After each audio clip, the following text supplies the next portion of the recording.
Fala galera, seja muito bem-vindo. Meu nome é Douglas e você está no canal Metanoia. No vídeo de hoje nós vamos tentar ajudar você a entender alguns versículos difíceis da Bíblia. Eu abri uma caixinha de perguntas lá no meu Instagram perguntando quais versículos vocês têm dúvidas de entender e então nós vamos tentar responder aqui hoje nesse vídeo. Bora lá? Primeiro, uma regrinha básica da interpretação bíblica. Nunca mesmo leia um versículo isolado, porque se você lê ele isoladamente do restante do capítulo, ele pode ter várias impressões, pode significar várias coisas você lendo um versículo isoladamente. Você tem que ler todo o contexto, tem que ler o capítulo, às vezes até o livro inteiro para poder compreender aquele versículo. Então, uma regrinha de ouro para quem deseja fazer uma boa interpretação bíblica, nunca mesmo leia um versículo isoladamente. Primeiro versículo é Provérbios 8:17. Vamos ler lá. Eu amo os que me amam, e os que de madrugada me buscam me acham. Então, muitas pessoas têm dúvida em relação a esse versículo, achando que não só pode buscar Deus de madrugada. Então, se buscar Deus no restante do dia, ele não vai se aparecer a mim, não vai se apresentar a mim. Primeiro, como eu disse, vamos voltar àquela regrinha básica. Não olhar um versículo isoladamente. Primeiro nós vamos perceber que esse versículo nem está falando de Deus. Olha só, no versículo 12. Eu, a sabedoria, habito com a prudência e disponho de conhecimentos e conselhos. O temor do Senhor consiste em aborrecer o mal. A soberba, a arrogância, o mau caminho e a boca perversa, eu os aborreço. Meu é o conselho, verdadeira sabedoria. Eu sou o entendimento, minha é a fortaleza. Por meu intermédio reinam os reis, e os príncipes decretam justiça. Por meu intermédio governam os príncipes, os nobres e todos os juízes da terra. Eu amo os que me amam, e os que de madrugada me buscam me acham.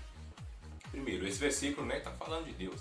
Ele está falando da sabedoria personificada, algo que Salomão usa muito nos provérbios. Ele personifica algo.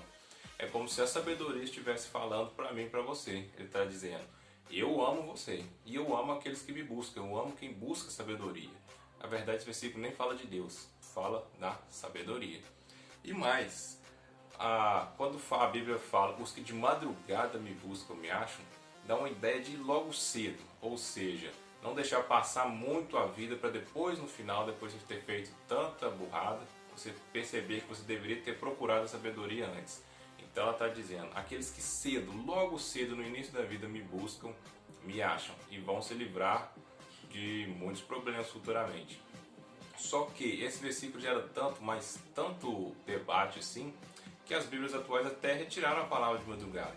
Por exemplo, essa minha Bíblia aqui, essa versão da minha, nem fala, diz, eu amo os que me amam e os que me procuram me acham. Só isso. Então, isso tem uma ênfase de prioridade, cedo. Você tem que procurar a sabedoria de antemão, antes de fazer e sofrer várias consequências por falta de sabedoria. Lá em Tiago, ele fala que se você tem falta de sabedoria, é só pedir a Deus, que Ele dá livremente. Então, sabedoria. O próximo versículo é Gênesis capítulo 6, versículo 6. Então se arrependeu o Senhor de ter feito o homem na terra, e isso lhe pesou no coração. Esse realmente é um versículo bem complicado e bem difícil de entender à primeira vista. Se lá em 1 Samuel 15 está escrito que Deus não se arrepende. E é engraçado que no próprio capítulo, em 1 Samuel 15, também diz que Deus se arrependeu de ter colocado Saul como rei, não é? Então, como explicar esse arrependimento de Deus? Essa questão já é um pouco mais complicada para entender. Vamos lá, vamos tentar explicar. A palavra hebraica aqui usada para arrependimento é naham.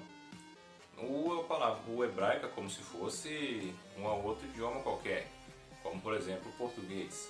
Existe uma palavra, mas ela pode significar várias coisas. Por exemplo, manga.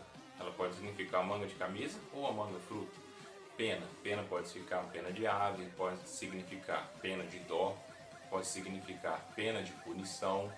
Então, uma só palavra tem vários significados, assim como o hebraico também. Uma palavra pode ter vários significados. E aqui, especificamente, não está dizendo que Deus se arrependeu, mas está dizendo que ele teve uma mudança de ideia, ele mudou o curso do plano dele. E essa mudança de curso para poder conciliar e colocar na Bíblia e escrever, as traduções ficariam meio difícil colocar. Ah, então Deus mudou o curso nesse período, não sei o que, e por aí vai. Então os tradutores optaram por colocar Deus se arrependeu, por ficar mais fácil, mas causou um problema danado, né? Uma aparente contradição enorme.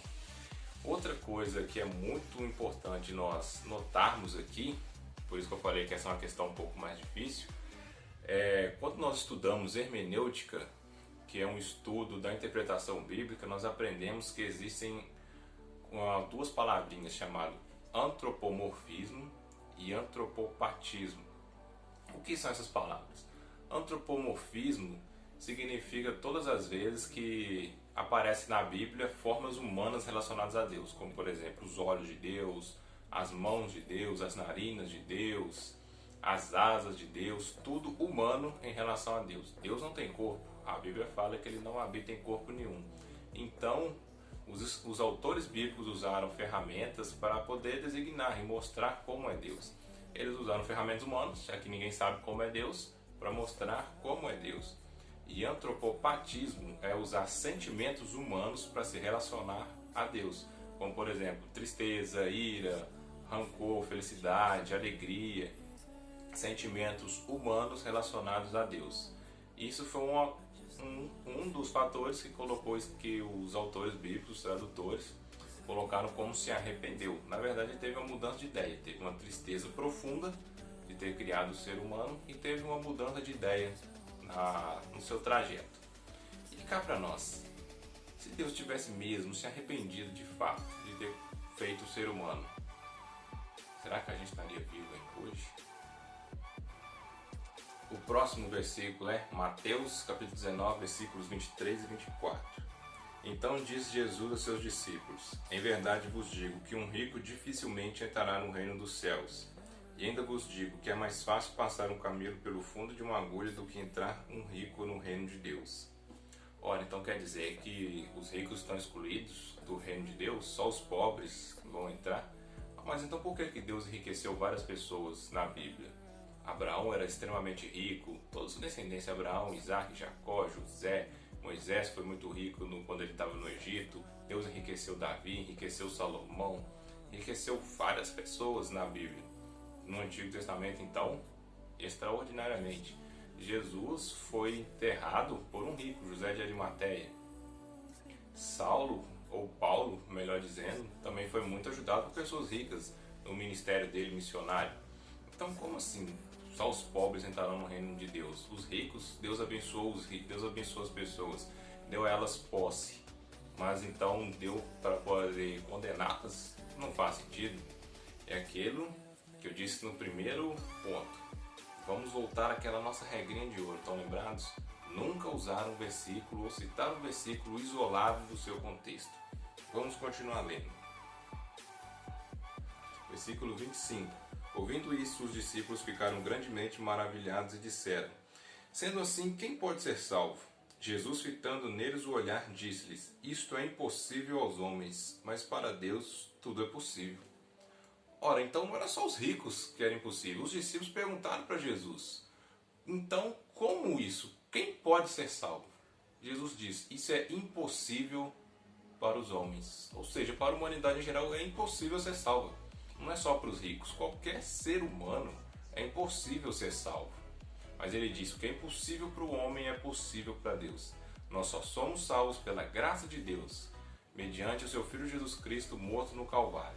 Então, não é somente os ricos que não podem ser salvos. Ninguém pode ser salvo se não fosse Jesus Cristo ter morrido por nós.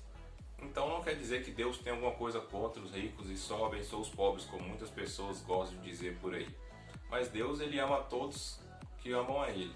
E todos que aceitam o seu Filho Jesus Cristo e aceitam o seu perdão serão salvos por Ele. Isso é impossível para nós, mas é possível para Deus. O próximo versículo é 2 Samuel, capítulo 24, versículo 1. Tornou a ira do Senhor a acender contra os israelitas, e ele incitou a Davi contra eles, dizendo: Vai, levanta o censo de Israel e de Judá. Bom, esse é um texto complicado também. Por quê? Porque aqui diz que Deus incitou Davi a levantar um censo em Israel por orgulho. E no final do capítulo está escrito que Deus pune Davi por levantar esse censo. Ora, se Deus incitou Davi a fazer isso e depois ele o pune por ele mesmo ter incitado Davi a fazer isso, não faz sentido. O que fica mais complicado ainda é se nós lermos primeiro a Crônicas, capítulo 21, versículo 1. Então Satanás se levantou contra Israel e incitou a Davi a levantar o censo de Israel. Ué, nenhum versículo fala que foi o Senhor, que foi Deus. No outro fala que foi Satanás. Então, quem que foi que incitou Davi a levantar esse censo de Israel para o próprio Senhor poder puni-lo depois? Na verdade, essa não é a primeira vez que isso acontece na Bíblia. Lá em Reis também nós temos um episódio parecido, de que quando Elias, profetizou que Acabe seria morto, então o Senhor queria matar Acabe, deveria matar Acabe. Então ele incitou um espírito maligno a entrar em um dos profetas do rei Acabe e incentivar ele a ir à guerra, para ele então ser morto na guerra. Então nós vemos que mesmo os espíritos malignos, mesmo o diabo, desempenham um papel no plano de Deus. Nada foge ao controle de Deus. Não quer dizer que Deus usa o diabo, mas quer dizer que Deus usa todas as nossas ações. Tudo no nosso plano, no universo, no mundo, no cosmos em geral, tudo está debaixo da mão de Deus. Então nada que nós fazemos ou faremos está debaixo dessa ordenança. Então não há porque eu pequei ou você pecou que nós fugimos do plano de Deus. O plano de Deus está totalmente traçado já pensando com o seu pecado. Então mesmo o nosso trajeto nós achamos que estamos fugindo de um lugar, de um projeto de Deus para a nossa vida, mas na verdade não estamos. Deus ele fez esse projeto para a nossa vida baseando em todos os nossos erros e em todos os nossos pecados. Só se você pensar, Salomão foi o maior sábio da Bíblia. E ele foi filho fruto de um adultério. Ou seja, não era nem para ele ter nascido, se fosse pela ordem correta da situação, nem para ele ter nascido, porque Davi cometeu um pecado. Mas Deus sabia que isso ia acontecer e Deus continuou o plano dele da mesma forma, através do pecado de Davi. Da mesma forma que as ações do inimigo são guiadas por Deus. O que diferencia é que em Crônicas o autor disse que foi o diabo.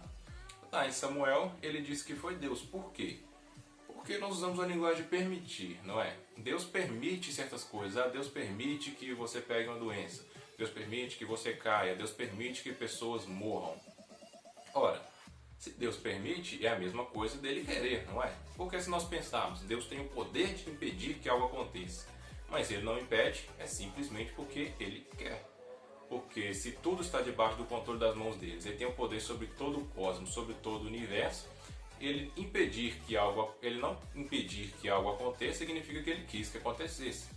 Então o autor de 1 Samuel, de 2 Samuel, viu dessa forma. Ora, se Deus permitiu que isso acontecesse, permitiu que Satanás entrasse no coração de Davi, a ponto de ele levantar esse censo com orgulho, então Deus deixou. Se Deus deixou é porque Deus quis. Então logo foi o Senhor que fez isso com Davi. Na verdade foi Satanás. Mas no resumo geral da história, se Satanás fez algo é porque Deus deixou. Se Deus deixou é porque ele quis. Deus queria punir Davi de alguma forma. Então Satanás entrou no coração dele e fez ele levantar esse censo e Deus através disso o puniu. Simples assim. Na verdade tem até uma famosa frase que diz: até o diabo é o diabo de Deus. Ou seja, na verdade o diabo está numa coleira santa.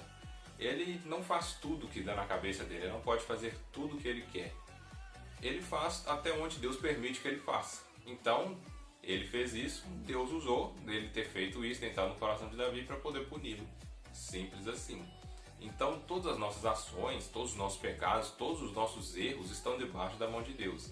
E Satanás e os demônios não são diferentes. Tudo que eles fazem está debaixo da mão de Deus. Então não há nada que eles façam que vai pegar Deus de surpresa. Todo o projeto de Deus para mim, para a sua vida, para a vida de todos nós, passa por diversas coisas. Situações em que demônios interagem e nossos pecados nos instituem de algumas coisas, não significa que ele estava fugindo dos planos de Deus. Deus sabia exatamente que isso ia acontecer e planejou sua vida, a minha vida, a vida de todos, baseado em todos os acontecimentos. nada foge à potente mão de Deus. Então esse é mais um vídeo tentando responder algumas perguntas de alguns versículos difíceis de se interpretar, que vocês não conseguem. E eu estou aqui também tentando ajudar vocês, porque tem muitos versículos que eu não sei interpretar e preciso de muita ajuda para interpretar também. Então aquilo que eu for possível ajudar vocês, eu vou ajudar e estarei sempre à disposição. Curtiu esse vídeo? Então curta aqui, se inscreva no canal, Deus abençoe você e até semana que vem.